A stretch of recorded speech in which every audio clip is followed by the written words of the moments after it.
भौजी मुस्का मुस्का के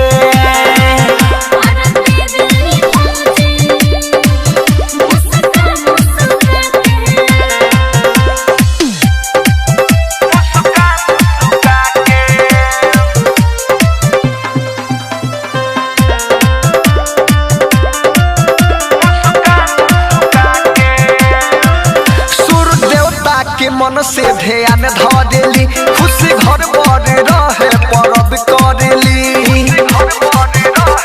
हाँ सूर्य देवता के मन से ध्यान ध देली खुशी घर भर रहे परब करेली। दू दिन भूखल बाड़ी हो परबिया बाई भारी हो बड़ा सुनर लागे बरती देखो न पियर साड़ी हो। सब कोई अर्जी करे हथवा उठा के और बेबेली भौजी मुस्का मुस्का के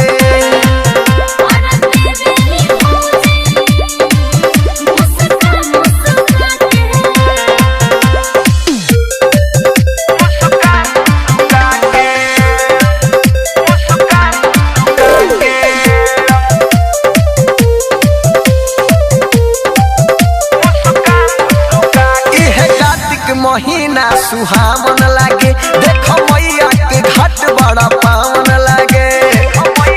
भौजी हो इहे कार्तिक महीना सुहावन लागे देखो मैया के घाट बड़ा पावन लागे। सुना सुकल बेला हो लगल बा घाट पे